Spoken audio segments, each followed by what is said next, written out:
官家，当阳郡夫人许氏到了，请乳母进来。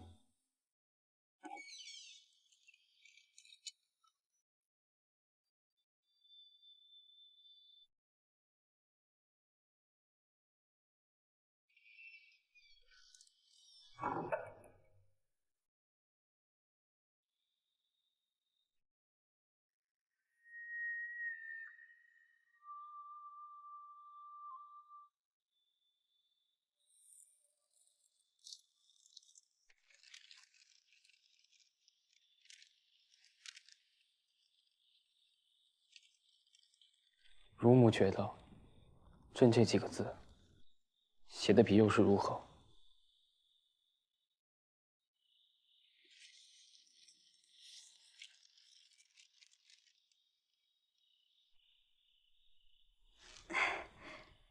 老婆子哪懂字？官家聪慧勤谨，文章书画自不能是幼时可比。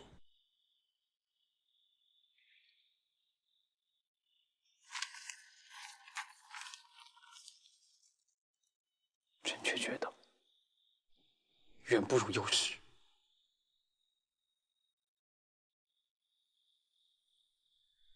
字如文章，有情有魂。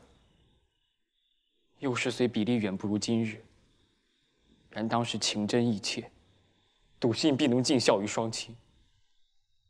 而今父皇已去，请乳母如实告诉朕，朕对母尽孝了吗？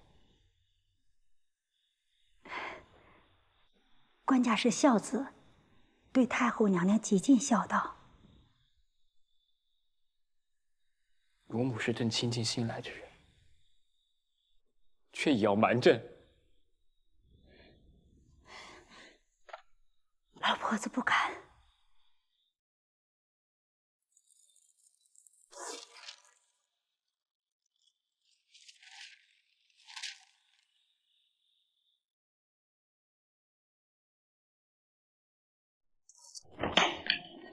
你可知欺君是何等大罪？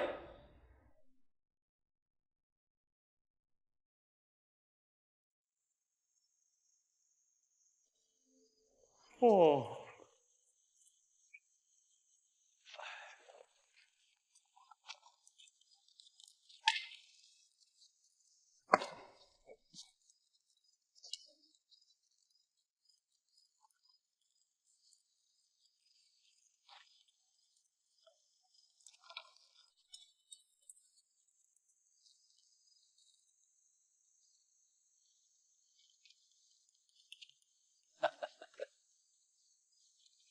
八大王，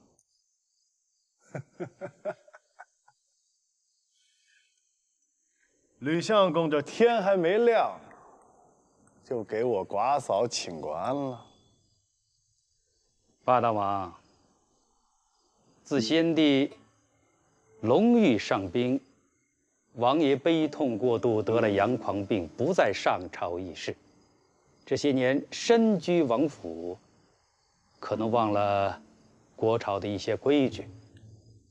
若外州府有加急密件，事关社稷安危的，中书自然不敢耽搁。不管什么时辰，定要倾城尽忠，御前议事的。御前，那应该去福宁殿。吕相公夙夜未休、披肝沥胆的地方，去错了吧？哎呀，如今官家尚未亲政，太后垂怜。至于这加急密奏在哪儿议、怎么议，梁府自有体力。王爷养病这么些年未出王府，是从来没仔细瞧过，还是忘了呢？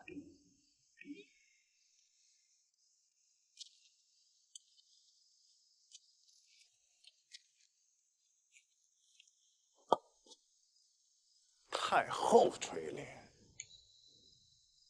何为太后？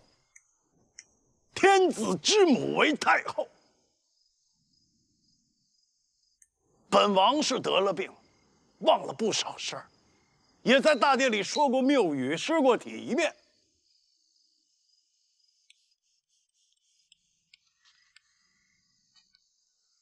但却不像吕相。你可是体体面面的忘了，这大宋是谁家的天下？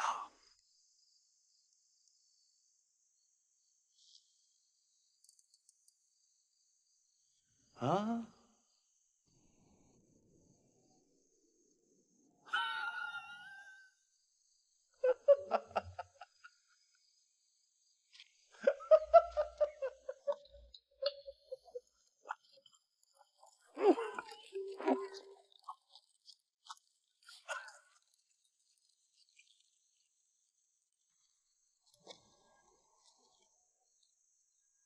有来装疯。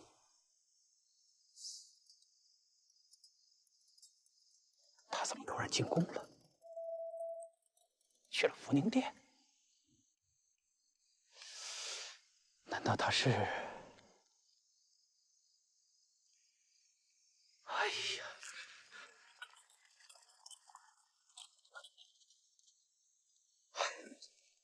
走走走走走。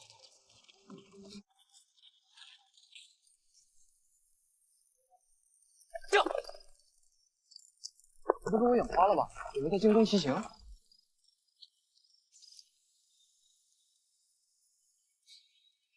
官家，一监门事，监门官只持左气，须得开门。须得大内钥匙库掌右气，门臣持左气。开门。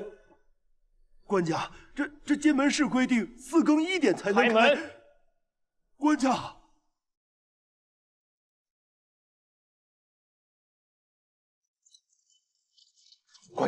官家的，刚刚出去了。谁跟出去了？有一个人一直跟着，也不知道是内侍还是殿前侍的侍卫。糊涂！怎么能让官家就那么出去呢？没派侍卫跟上。哎呀，该死！备马，快给本哥备马！啊，好，备马！备马官。天色清明。天色清明，天色清明。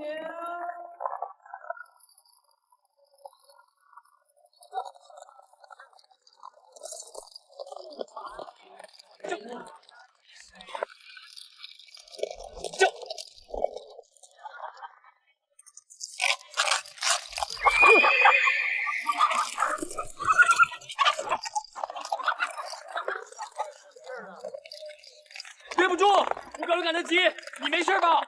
我没事儿，高兴糊涂了。媳妇儿，我生了个儿子，恭喜！那一日，李氏突然发动，是急产，婴儿才娩出来，他就脱力晕了过去。快去禀告官家，是小皇子，是小皇子！快去禀告官家，是小皇子，是个小皇子！好。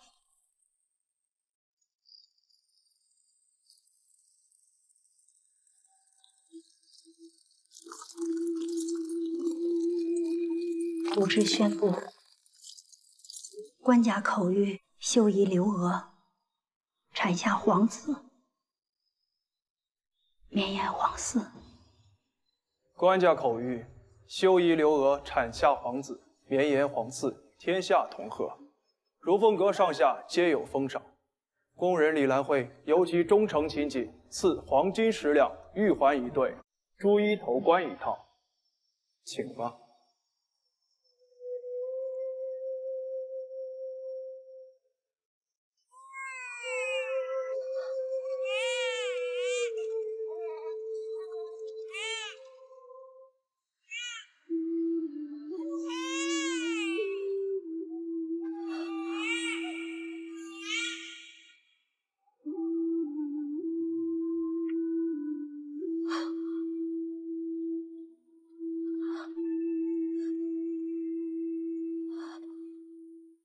顺荣，你要什么？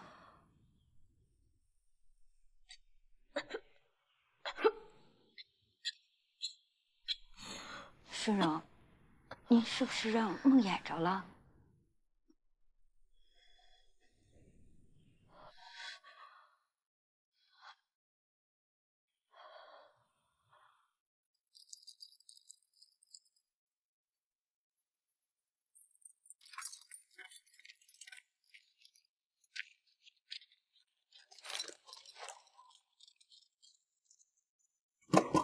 干嘛？干嘛？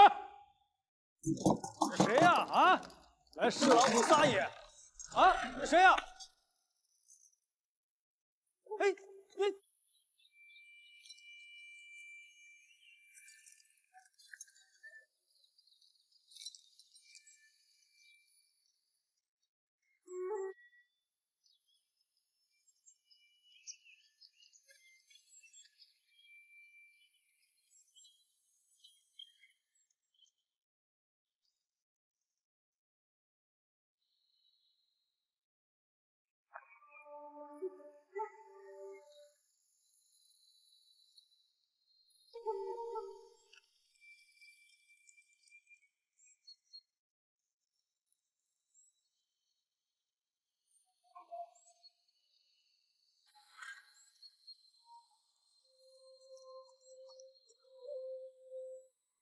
官家，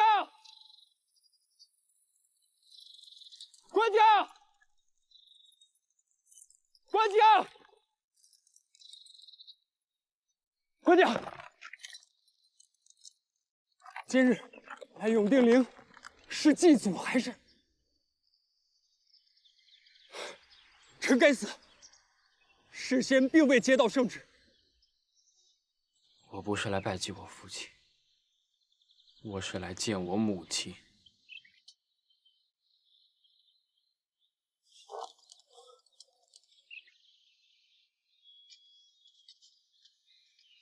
顺荣，六哥到了大门口了。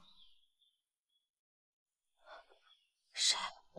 六哥到了大门口了。他来了。 他真的来了！他真的来了！快去给我拿镜子，给我梳梳头，把那件有兰花的被子给我拿来。哎，快！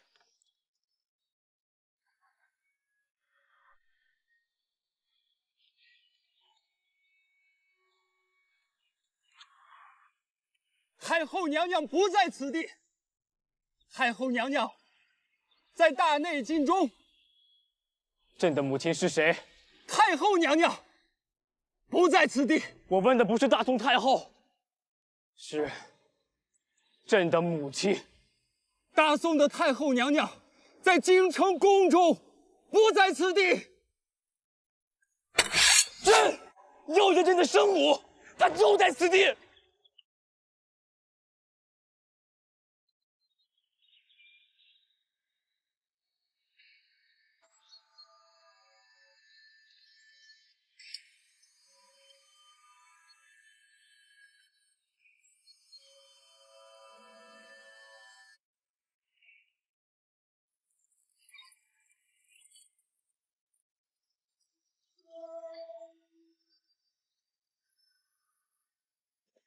请陛下上辇。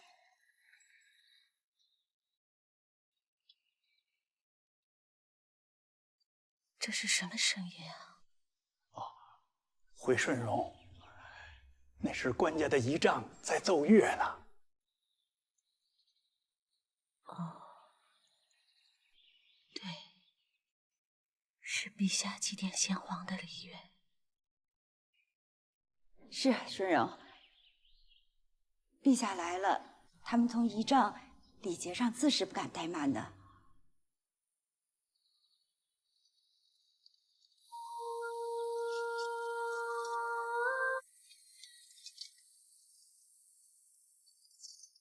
官家，官家，官家，官家，万万不可呀！官家，官家，官家，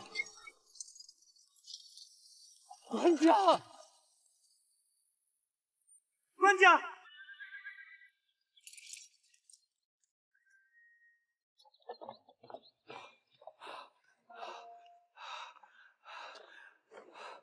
官家，此处是先帝李顺荣所居私宅，李顺荣奉旨守灵，按规矩是不能见外客的。先生来做什么？臣来请官家回宫。是大娘娘让你来的。臣并未接到太后旨意，是吕相说官家一早天未亮，便逼内东门早开，未交代什么就已经出城去了。今日本就该臣为官家讲经，于是吕相询问臣，官家可有交代过些什么？吕相，既然想带朕回去，吕相怎么从殿前司调迎兵来？官家，吕相与臣都是官家的臣子，只有必须劝谏君上的职分，怎能有逼迫君上的不臣之心呢？哦，效忠君上。如今大宋的君上是谁？到底谁是你们心中圣心独裁、令出必行、只可劝谏不可胁迫的君王？是朕，还是大娘娘？是大宋的官家。先帝去时，官家尚在右冲，先帝遗命太后辅政，于是，在所有臣子和百姓的心中，大宋的君上是太后爱护、辅佐的官家。是陛下，大宋的皇帝不是六哥。顺荣，六哥就是大宋的皇帝呀。你是受委屈了，可朕得为大宋着想啊！你是生母，他是嫡母，可六哥年纪尚小，若两宫并立，你让他如何自处？他处置不好，朝廷就要乱，天下就要乱。陛下到永定陵来，只能是祭奠先皇。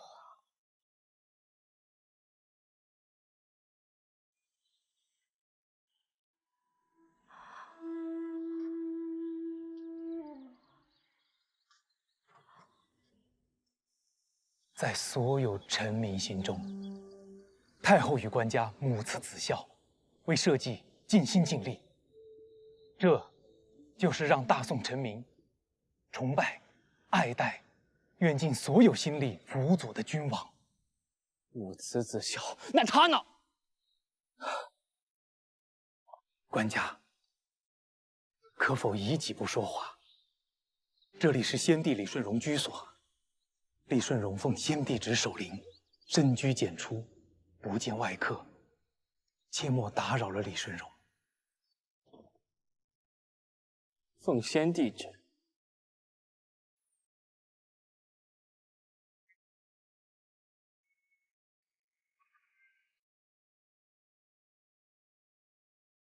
奉先帝旨。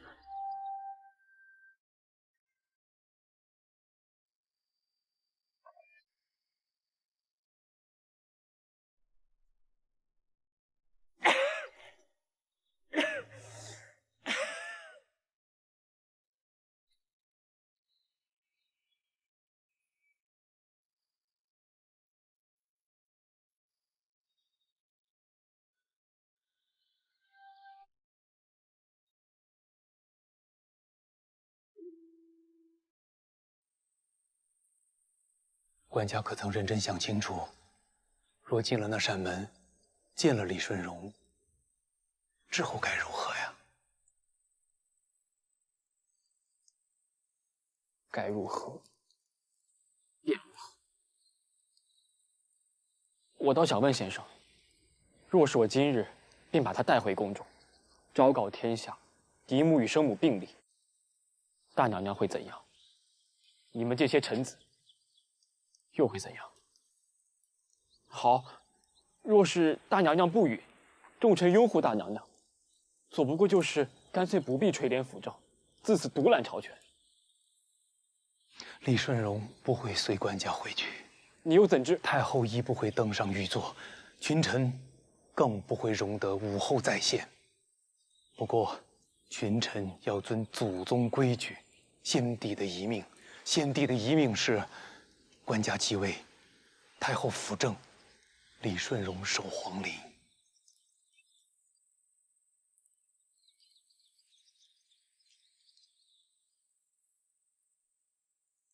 我要是非得带他回去呢？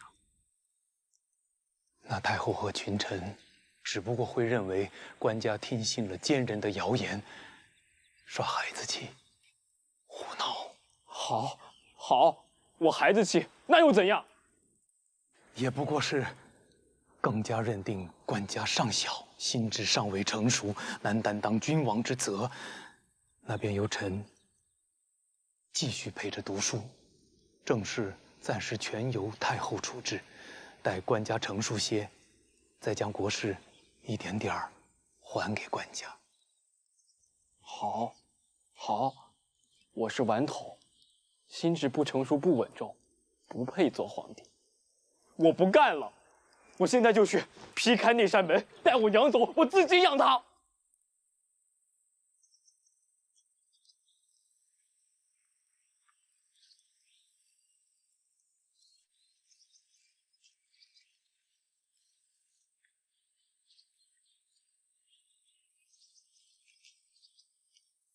老奴见过官家，这是李顺荣为官家抄写的经文。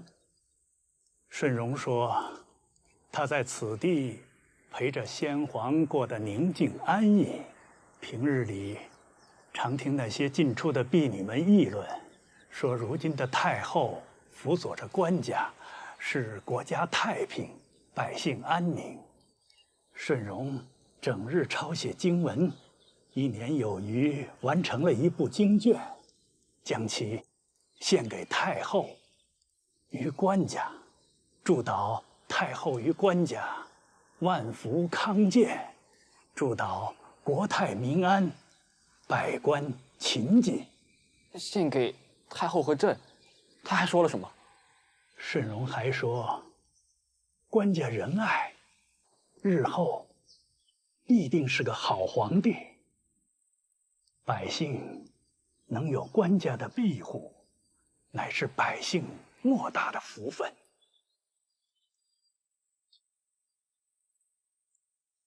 他又怎知我仁爱？是数月前，顺荣曾去附近的寺庙里上香，主持说，菩萨的金冠前几日被盗了，在奏报朝廷从速时，是官家亲自下令，对那些看护不周的庙宇，今后不许再用真金塑像。朕记得这事儿。朕是觉得小民所受教化有限，难克制贪欲。若神像以金为官，又手被欠缺，无法防人偷窃，倒是引诱小民犯法了。小民因此犯法受刑，岂不是反而违背了礼佛的初心？主持当时就把官家这番话宣告于众人，众人对官家都很感佩。主持还说，官家不单能体恤弱小，更能够原谅那些愚民无奈之下所犯的罪错，这便是佛心。官家能以佛心对待子民，那百姓可真是太有福气了。顺荣听得高兴得落泪。顺荣也希望官家做个仁爱之君，造福天下，这是普天之下所有臣民的期冀。仁爱之君，先生曾给朕一次一次讲解过《孝经》，爱敬近于世亲，而德教加于百姓，行于四海，盖天子之孝也。朕身为天子，无法对生母尽孝，还教化什么百姓，做什么仁爱之君？官家，在《孝经》当中，这天子之孝，并不完全同于庶人之孝。天子之孝有何不同？天子之孝，重在将德行教化施于黎民百姓，让天下百姓遵从孝法。大娘娘鞠躬尽瘁，官家遵先帝遗训，随母临朝，习学朝政。这母慈子孝的画面，正是天下百姓最好的榜样。那朕的母亲呢？10月怀胎，却未能得朕一次跪拜的母亲呢？娘娘为天下百姓诞育天子，天下百姓也为官家奉养着娘娘。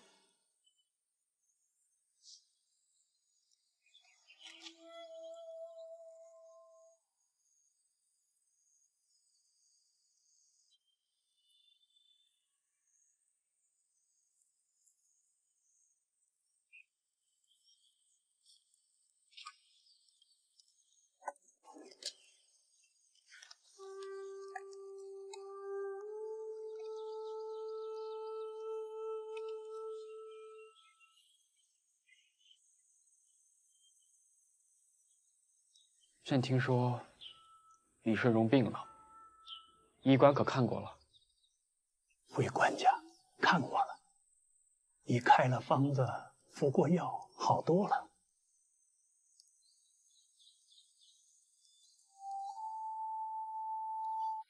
尝尝这个。我最喜欢你了，你的蜜饯是最好吃的。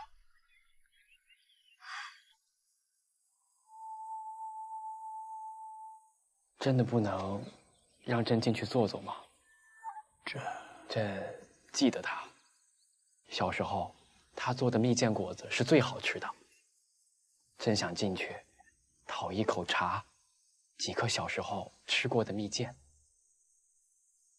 顺荣自从来守永定陵，已经不再做点心蜜饯了。若是官家喜欢，老奴倒是知道，顺荣做点心蜜饯的手艺，还是他入宫前在马兴街果子店跟梁家婆婆学的呢。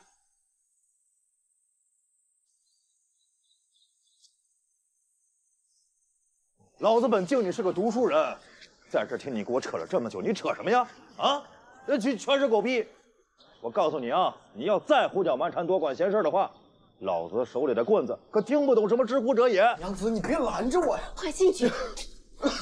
韩公子说了，让你万万别出去，他一个人能应付得过来。他说让你喝了药，好生歇着。这韩公子他也是个书生，他怎么对付得了那些无赖？我让开！你让开！我韩某不是多管闲事儿，我韩某是个读书人，今后是要入朝为官，为民做主的。如今虽然只中了乡试，还有省试、殿试未考，路见恶霸，欺压良民，我若不管，以后便是正式状元，有什么脸做这父母官？我吃饭还恶打坏人！听奶奶的，你才几岁呀？啊，别乱跑。老兄，今日既然有缘见到，我也给你讲讲这圣贤之学。呸！谁听你唠叨啊？我告诉你，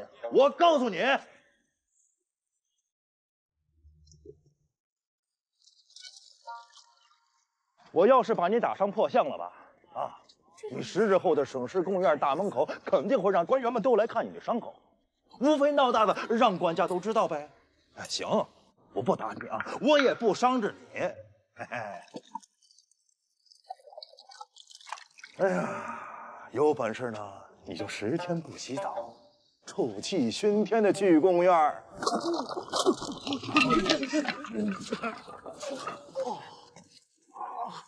你们几个，谁都不准走，去报官。不能报官，不能报官。怎么？看你一脸斯文，难不成不讲理欺负人的，其实是你？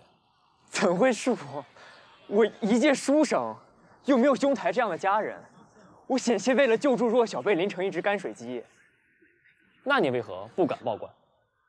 那是因为，若说欺负人的源头不是那几只猪头，是天下所有官的上司，是大宋的官家。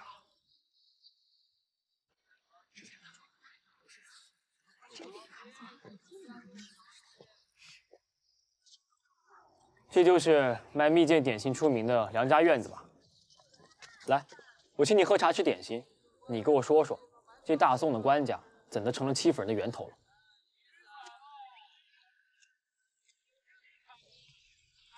你放心，我不是官，也没中过功名，不过家里倒是有说了算数的人。你若讲得有理，我便让家人保着这家铺子，谁也不能再来撒野。官人，快请进，快请进，快请进，快请进，快请进，快去招呼客人啊！快坐，快请进，请进。坐这里，坐这里吧。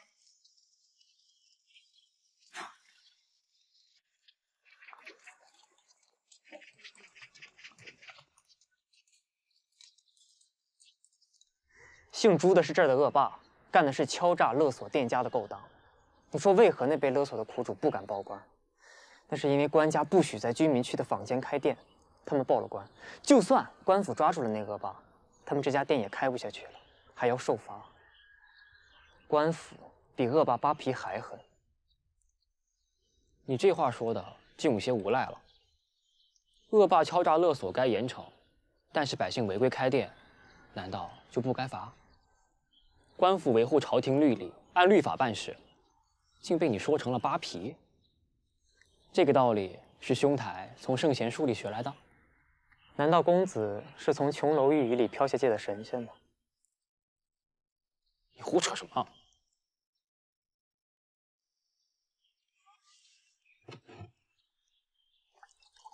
韩兄是特地来消遣我的？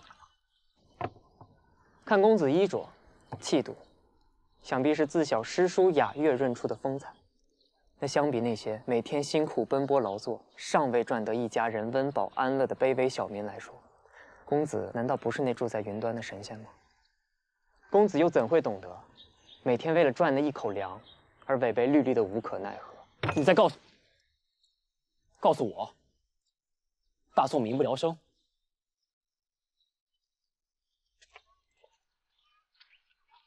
7宝擂茶，2碟酥饼。今日10仙的果子，先给客人上一盘，客人尝尝，再想要什么，婆婆和娘赶着做。你有7岁，平时只帮忙不读书吗？韩哥哥怎么忘了？我7岁又1个月了，我爹爷也教我读书，不过他为了准备省试累病了，多吐了血。娘才生弟弟不久，家里铺子就是我帮婆婆照应。你这么小，能干得过来？平日还好啊。今儿那坏人来了，把其他客人都吓跑了，我婆婆就不敢开灶，娘也没顾上把咱家最好吃的蜜饯点上蜜脆上冰。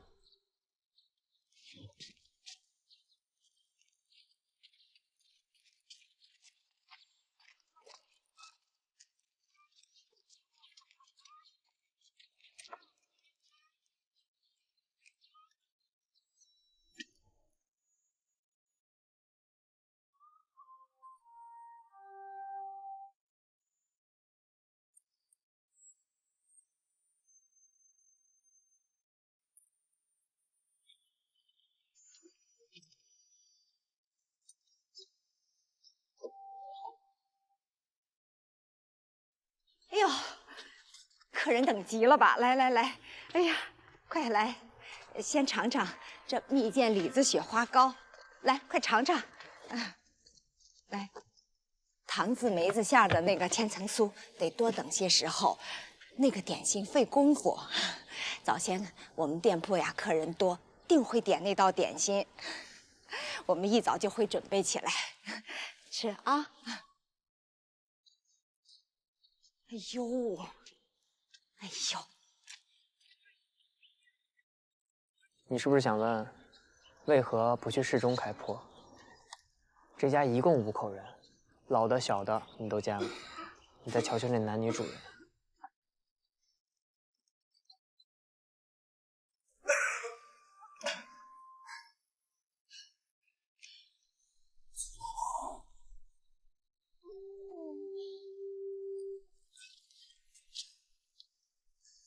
快躺下。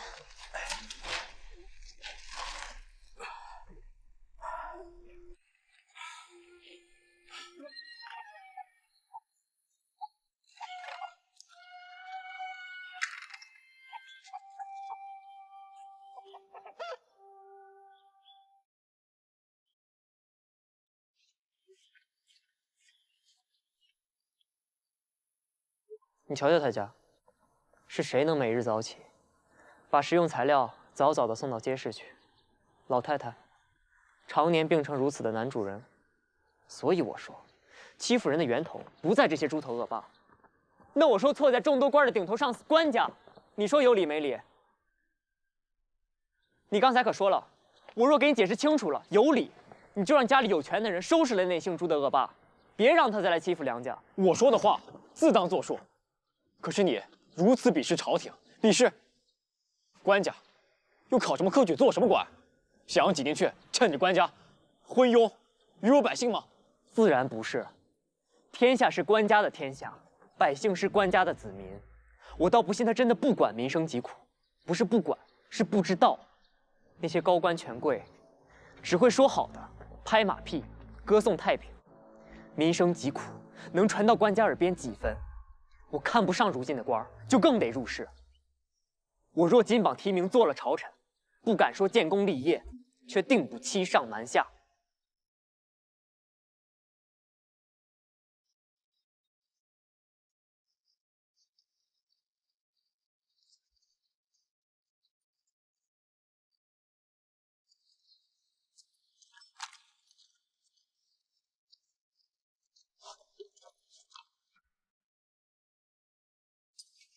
先生可知这唐朝时候四方分开的禁令，我朝态度究竟是怎么处置的？我并不记得废除过。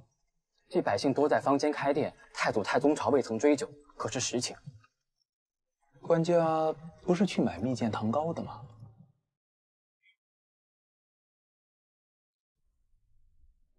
官家，晚膳已经备好，肘花熏鱼是冷盘，炙羊肉一直用文火热着。臣这就去后厨把鱼蓉素米羹给端来。没有什么别的吗？官家今儿是不想吃羊肉，臣这就去问。昨儿进的土拨猪肉应该还有。谁说猪肉？我是说没有什么别的要事。官家说的是什么要事？比如京畿闹10亿，秦州涝灾，吕相没有地产来铡子。太后是召吕相和王相在宝慈殿商议救灾，不过今儿是官家应该在崇政殿听晏学士讲书，所以没叫官家去听政吧。撤了晚膳，都退下吧，谁也不准进来。是。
她不是你亲娘，她从你亲娘手中将你夺过来，凭着抢来的你，升德妃正中宫，现在把持朝政。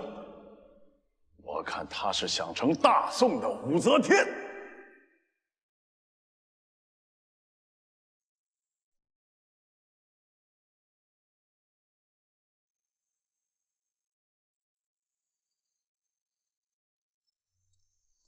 我要进去。现在不能进。六哥哥可是说过今晚看花鸟的，你忘了？六哥哥可是说过，我什么时候想来都可以的。官家说了，今儿谁都不许出城，进去了就是小的未尽职守，死罪。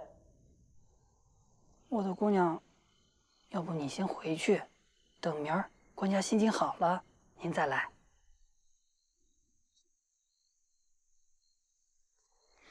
六哥对我说过，随时可以到福宁殿找他。我今日带了好吃的、好玩的，还有我画的鸟找他。你却说他不许人进去。好，那我就在这里等，总可以了吧？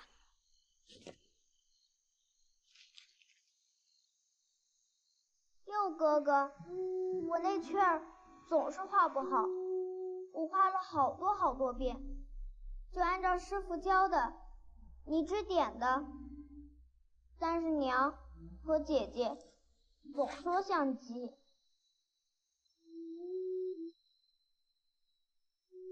六哥哥，还有马球，你什么时候带我去学打马球啊？我还不会骑马呢，我什么时候能学骑马？可不就成猪了？干脆骑着猪打猪球，跑得慢，适合我。六哥，我就喜欢你，你比哥哥姐姐都好，从不笑我。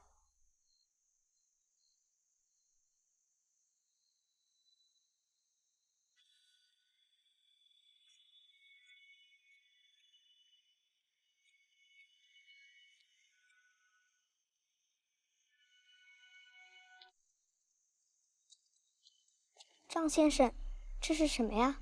这是给官家热的包子。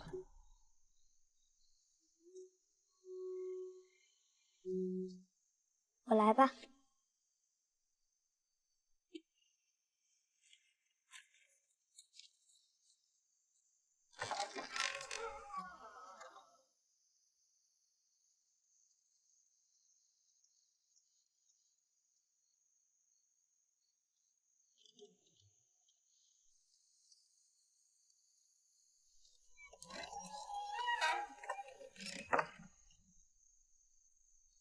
我知道他会藏起来，他每次被大娘娘责骂了，都会想把自己藏起来。一会儿夜深了，我们都走了，他会自己慢慢吃点东西，慢慢好起来的。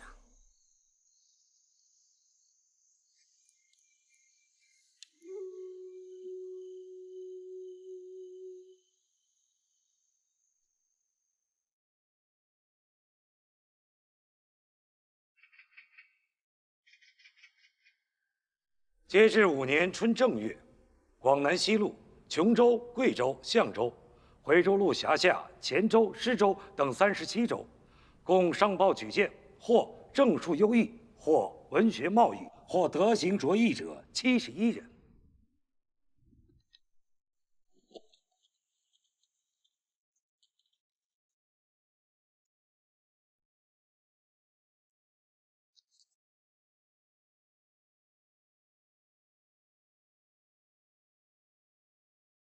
请太后示下。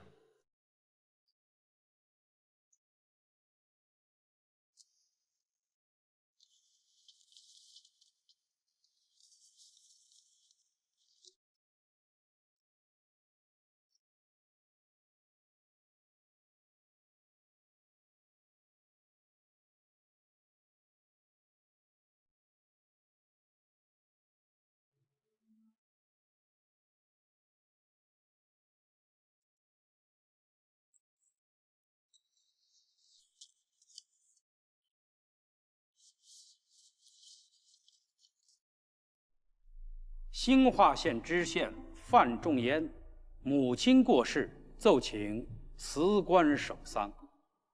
范仲淹要辞官守丧？他正在主持修建海晏啊。看来官家对泰州重修海晏一事也颇为了解。范仲淹担西岐盐仓间时，便关注海潮灾害，亲往考察，寻求治理之法，奏陈朝廷求建汉海晏。当时正初涉政事，深感他对国事民生的忧虑。他被调知令兴化后，着手筹备修复海晏，2年之内加固堤堰近100里，恢复1000亩民田。谁知正大展抱负时，却逢母丧，要辞官丁母忧了。唉，这心怀天下苍生，也不能不对母亲尽孝。我朝治天下，处处公字为先，然唯有一事，私先于公，这便是个孝字。凡官员丧亲，都要丁忧，不以国事担之，这便是我朝以仁孝治天下的意思了。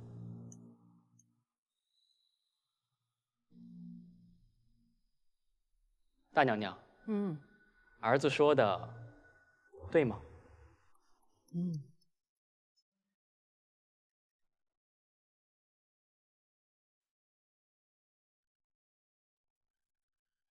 乌鸦反哺，羔羊跪乳。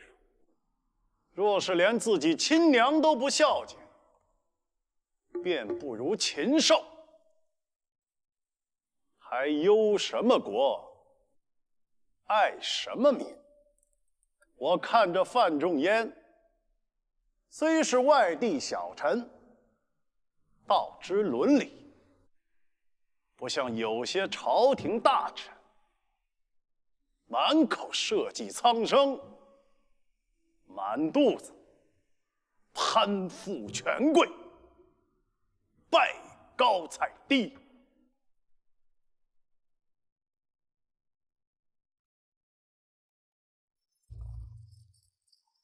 快点，快点！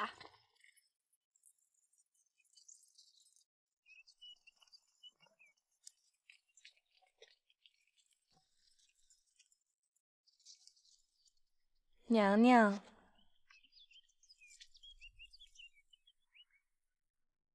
你区区一个美人而已，不奉诏，不得到福宁殿来骚扰官家。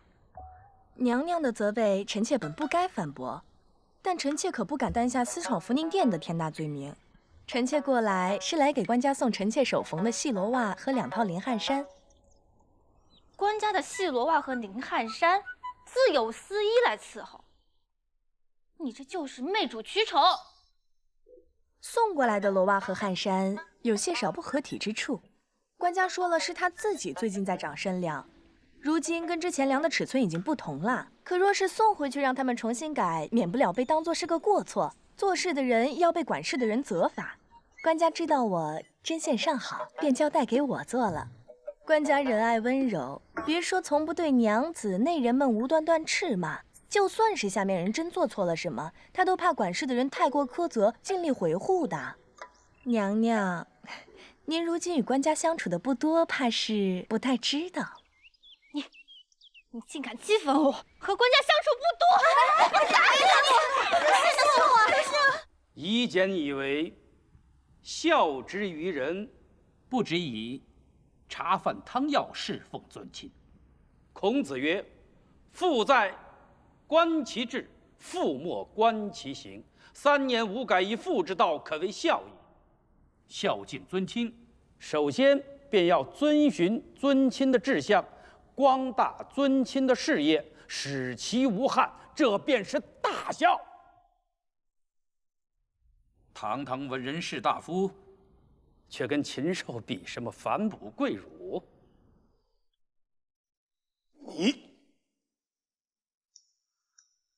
你敢讽刺本王？岂敢，岂敢！只不过是8大王在这承明殿上刚才提到了孝字，臣便如实陈述自己的观点，不敢欺瞒罢了。吕夷简，你一向左右逢源，可你的花言巧语糊弄不了我。看看看看，夷简对八大王的话有一说一，句句真诚，而八大王却讥讽夷简是左右逢源。我左在哪里，右在哪里？夷简，从列上，不得造次。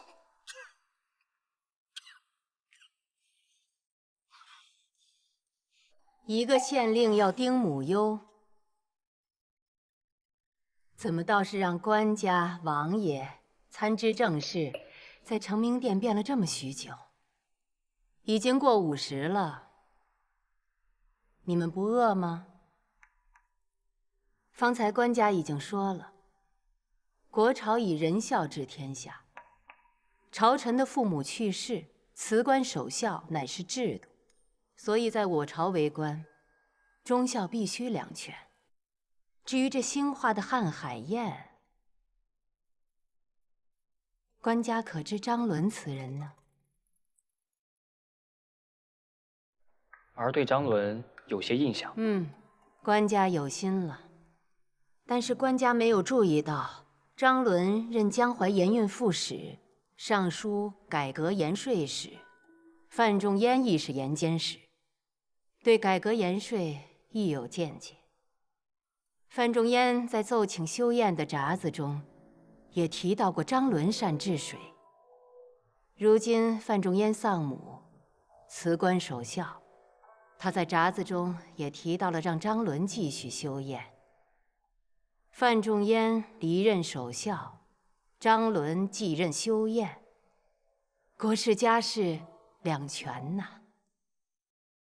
官家在幼冲时已经关注修宴盐税之民生大事，如今又能体谅臣下孝敬尊亲之情，等日后年纪大了、沉稳了，必能事事看得周全、想得透彻，成为仁爱明君。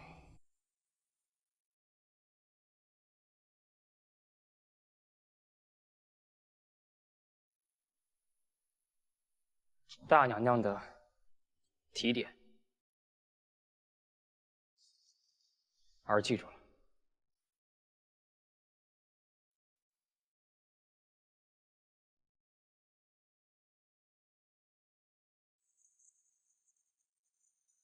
一口一个日后，他是讥讽朕当下还不能处理朝政，做不了好皇帝。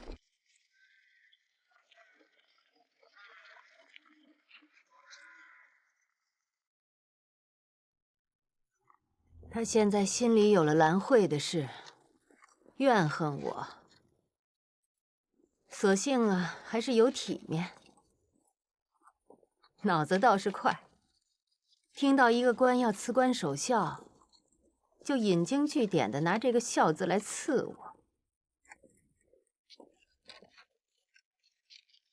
可毕竟还是小孩子，想的没那么缜密周全。 孩子半大不大的节骨眼上，正是跟娘闹别扭的时候。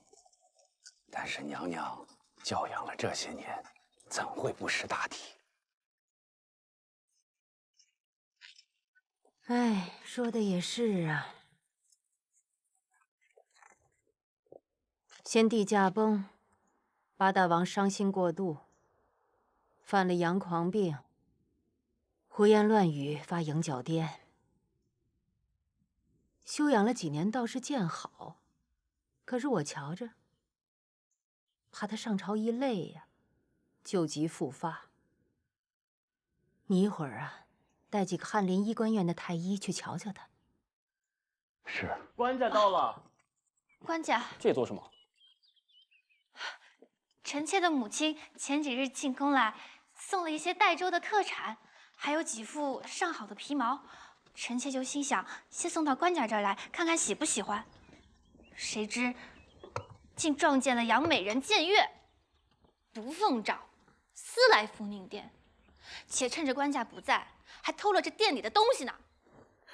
官家，臣妾过来是给官家送修补好的汗衫和罗袜的，臣妾怕官家要急着用。天哪，娘娘根本不听人分说，就无人偷窃。这样天大的冤枉，这样冤枉臣妾，不如赐死臣妾。谁冤枉你了？你从福宁殿出去的时候，手里捧着那个西花楠木盒，那是我给官家选的，专门盛放果子和蜜饯用的。你真当我是傻还是瞎啊？不认识啊？官家的点心小食一贯是臣妾伺候的呀，官家喜欢臣妾的手艺。这不过是臣妾在官家的书案上见着了些没见过的果子蜜饯，想回去琢磨琢磨。笑话！谁指定说官家的果子蜜饯就非得由你来打理了？再说，官家的饮食本就该由专人来打理，你是欺我刚入宫不懂吗？好，我们这就去大娘娘面前分说去。娘娘是大娘娘亲自给官家选的，那自然是什么都好，什么都对。但是臣妾只是对官家一片真心，想要伺候着官家的吃穿更舒服些，万不知竟惹恼了娘娘。你，哎，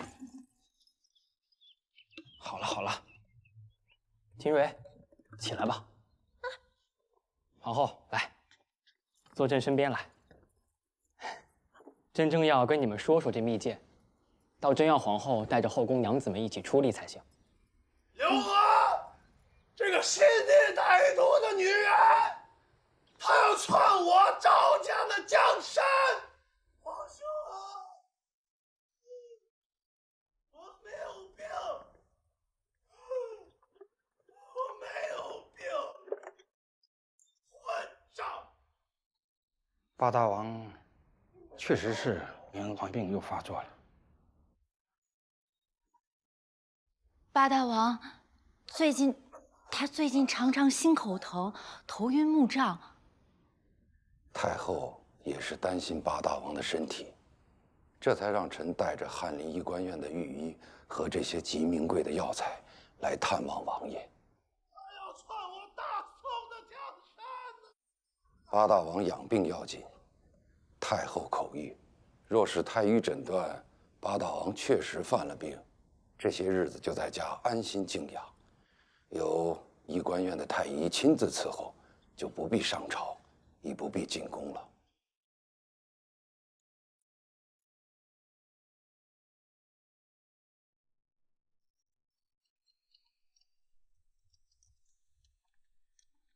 怎么还上的这么些呀？不是都交代过了吗？宫中自5以下各餐都减半，节俭用度，给琼州水患的百姓筹措良药。已经减了一道倾泻，官家特地交代过，各餐减半是从官家以下，不能克扣大娘娘。大娘娘这儿每餐减1道菜，尽心便是了。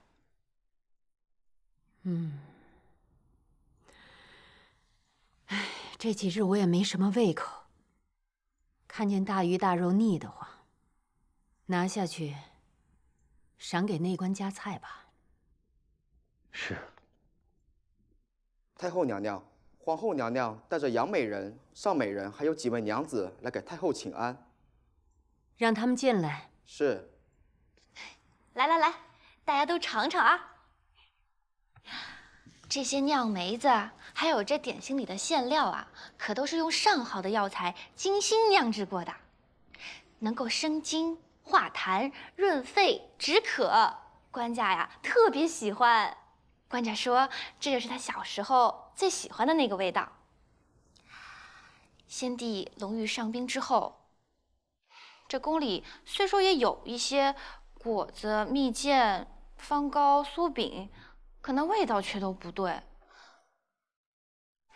官家命臣妾特意给大娘娘送些来，让大娘娘品品，看这味道像不像当初李娘子做的一样。李娘子啊，就是大娘娘身边的那位李娘子。哦，官家还说，李娘子陪守皇陵之后，这宫里便没了这份味道。臣妾心想，李娘子虽不在这宫中，可这方子不难找啊，便赶紧寻了老内人查询，得知这李娘子的手艺是在宫外一家铺子里学会的，便赶紧快马加鞭，让人把方子寻了来。臣妾呀，按着方子做了出来。官家说，这熟悉的味道又回到了这宫里来了。这味道又回到宫里来了？什么味道啊？就是李娘子做的蜜饯梅子的味道呀。大娘娘，快尝尝吧。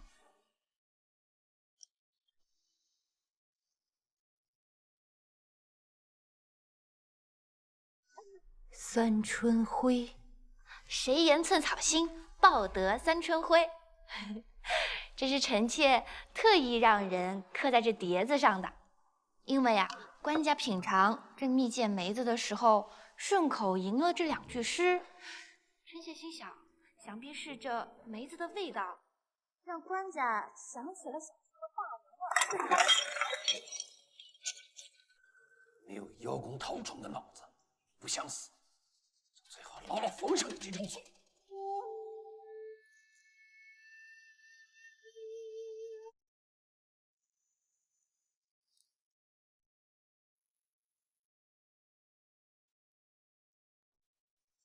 陈静一时焦躁，在太后和皇后娘娘跟前，对个小内侍咆哮动粗，扰了太后和皇后娘娘的兴致。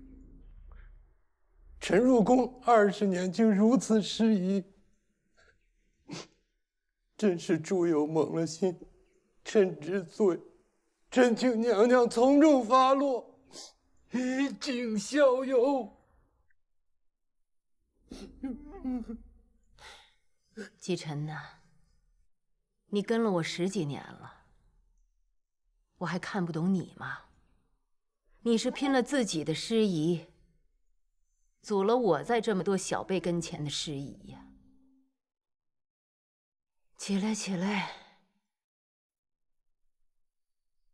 老身身边知心知意的人越来越少了。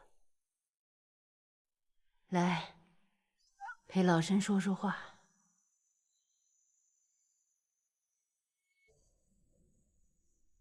那日朝堂上，我太冲动，没思虑清楚便贸然出手。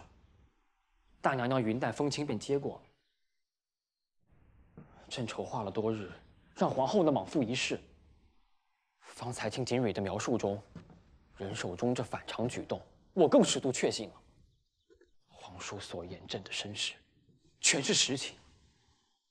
且前朝重臣、宫中旧人，俱都知晓。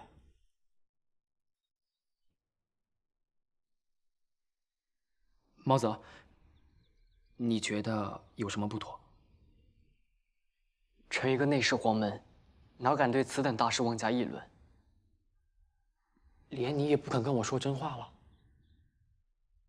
臣只是觉得皇后憨直，她又对此事一无所知，如此闷头蛮干，怕是激怒了大娘娘。憨直，为何不直接说愚蠢鲁莽？激怒大娘娘，我便是要让她看看，这莽撞的妇人，便是她给我娶回家的结发妻子。茂泽，你说，若是亲娘，会逼我娶这样莽汉一样的妻子吗？臣从小便没了双亲，由宫中内人收养。这并不知普通人家是如何为儿娶妻、为女择婿的。我从小最怕大娘娘，但是一直以为她只是对我严格教诲。她与我都身在天家，担了天下，不像普通人家的母子那样亲昵纵容。谁知原来如此。我4岁那年，最疼我的许婆婆，被大娘娘安了个罪名，逐出了宫。现在想来，定是怕她忍不住告诉我真相了。官家，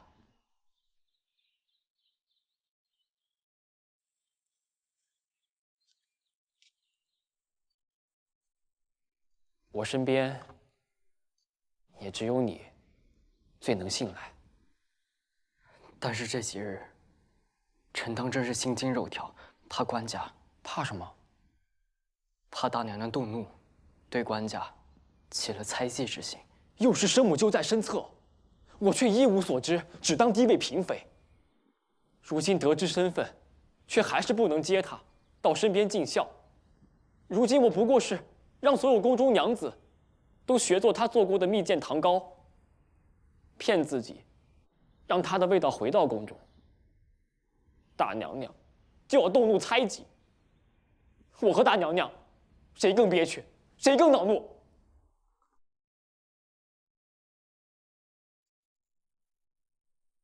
当年先皇决心扶我为正，便需要有一个诞育皇嗣的理由。先皇卧病多年，朝堂暗潮涌动，风云诡谲。若不是我，谁能应付得了啊？若还有一个太子生母在旁，又会有多少人谋算拉拢、结党乱政啊？先皇当年的决策实在英明睿智。先皇临去，嘱我替赵家守好这幅江山，好待他儿好好接过来。也让我要后代兰惠，感念他数十年的厚爱。我不敢为傲，但当时我却也问先皇一句，我问他，此事踽踽者甚多，若官家知道真相，执意要接回生母，两宫并立，我又该如何做呢？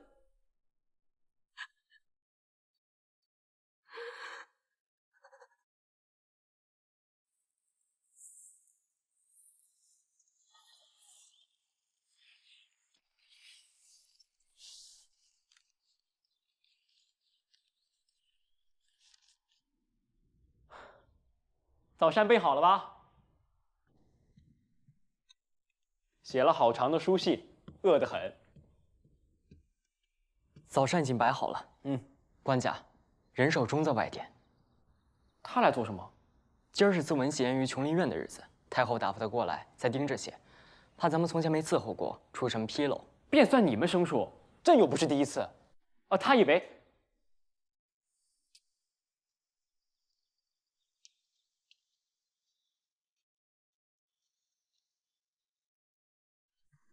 你去对他说，朕昨夜闹头疼，入睡迟，今儿个迟些起来，让他们都在外殿候着，别让他进来。是。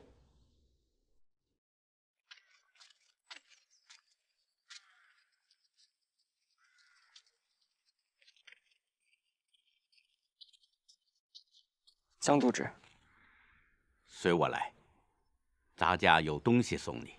茂泽无功，岂敢受都知赠予？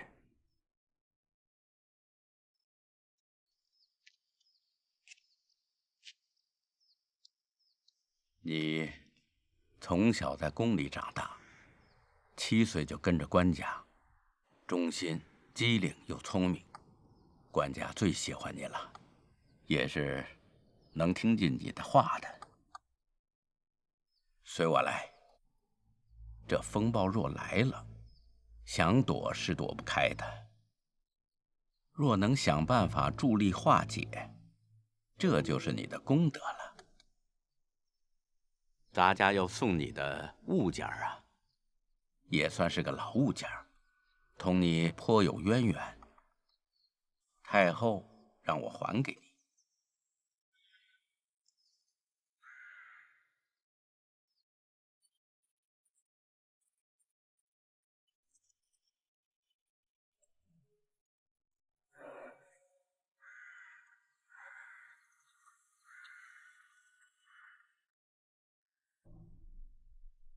博得好，好验学士，好一句就令伐贤，意义是中才处之。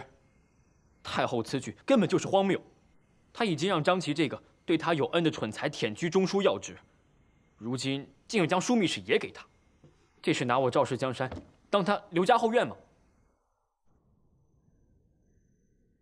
你下去吧，晚上不必过来了。那皇后那边说有要事进奏，还有上位人说是今儿试了种新的果子，晾的猪肉干，还用小炉温的酒，等官家过去一起品尝。这么多要看的札子，朕今夜怕是不得睡眠了。他们有什么事也比不得朝廷大事要紧。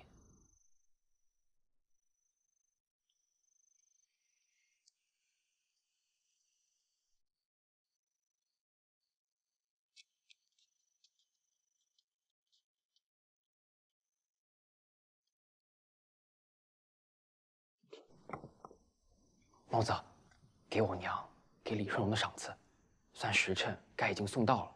他看到那幅发钗簪环绢花了吗？朕又着人用翠点了，加刻了寸草心的寓意。他可有什么特别的绘画？臣还没收到那边的绘画。朕是掐着时辰算，或许路上耽搁了，也或许他不知如何回话，正在思量呢。叫你今儿去梁家院子，再买些梅子和酥饼来，可有买？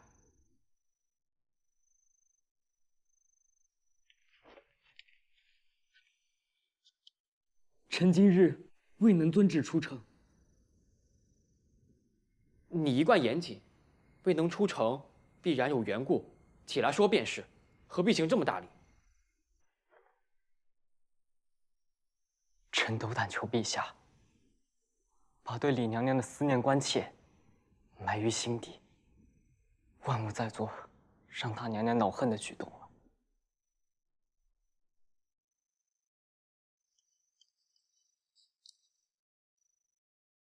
为什么你都要逼朕？朕惹大娘娘生气，是朕知道了真相，还是朕在朝堂上论孝道？大娘娘为什么要对朕如此作为生气？难道是朕想念先皇在世时候一位妃子做的小食，大娘娘为此不悦了？那好。生气又如何？是杀了朕，还是废了朕呢？大娘娘离不了陛下，陛下如今也离不了大娘娘。大宋不能没有陛下跟大娘娘，可是，陛下有没有李顺荣？大娘娘有没有李顺荣？大宋少不少个李顺荣，却都并无变化。什么？官家不肯见我，已足足半月有余。我这个中宫娘娘，连官家的面都见不着。从前虽说冷淡，但好歹也是以礼相待。可如今，尚氏、杨氏，还有孙氏，那几个狐妹子，他们日日换着花样的魅惑官家。他们瞧官家那样，就越是对我不敬。今日在御花园，那孙氏离我就10几步距，居然不来请安，装作未见的样子，转身就走了。大娘娘，他们在私下传说，当初官家冷落我，是因大娘娘迫他娶的本宫。后来官家越发对我厌恶，是因为官家知道了大娘娘。因为什么？厌恶本宫？我不是，我是我。没错，2年前是我迫他娶了你，如今你跑到我这儿来，告诉我你的夫君不爱你，不敬你。你是在抱怨我不该迫他娶你吗？还是想告诉我，我儿对我不孝啊？是想求我下旨，让陛下废后，还是想挑唆我们母子相残呢？大娘娘，臣妾不敢。先皇去世，臣父与权相勾连，被抄了家。这支玉盏被太后赐予了江都之，就在今日，江都之又将此盏还给了臣。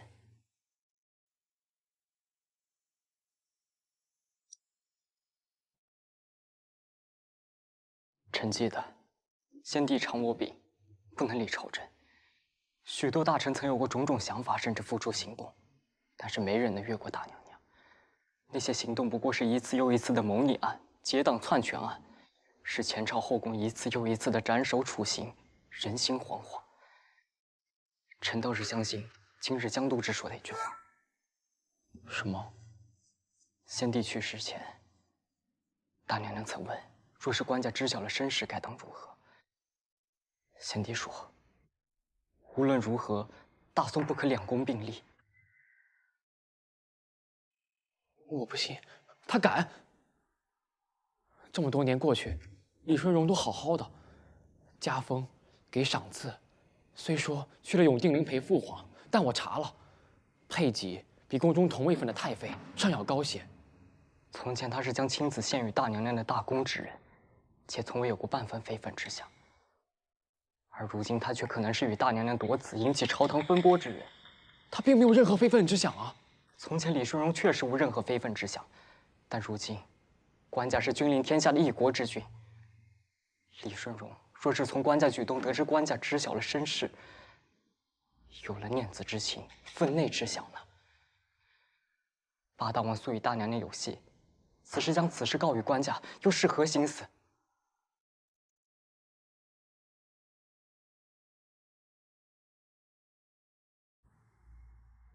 我能让官家娶你，但是没有办法让他爱你。我能给你中宫之位，却给不了你中宫之尊。你想接近官家，你无才无智，又不贤不顺，我又能如何呢？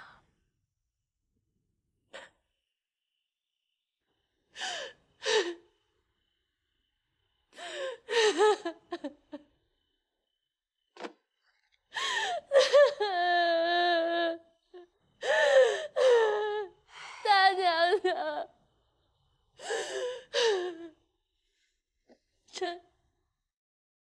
臣妾真是不知该如何。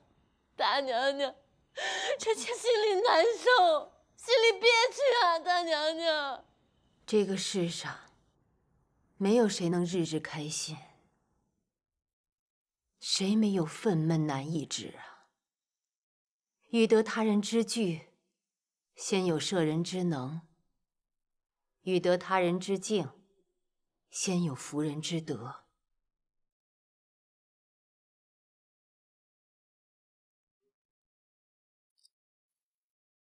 读书未必能治国，但愿可助你修身静心吧。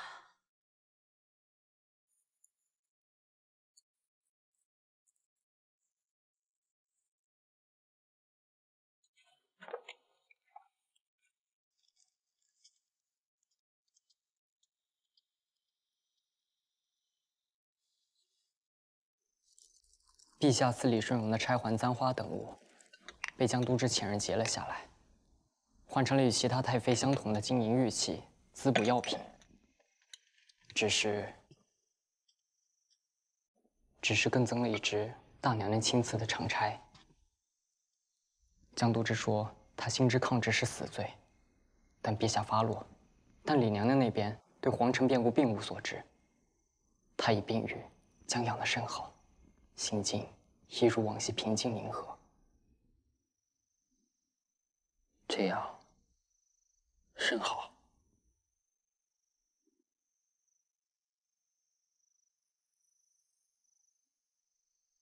朕懂了。朕不能将大娘娘如何，大娘娘亦不能将朕如何。但是心中的不平不忿，却可借他人他事宣泄。举朝皆知，张启无才无德，若论功绩，便是大娘娘落魄之时有收容之恩。这重功绩，大娘娘多番赏赐，爵位、府宅、金帛，但是从未让她执掌要职。如今大娘娘要升张启为枢密使，这是故意给朕看的。她在警告朕，若是朕再一意孤行下去，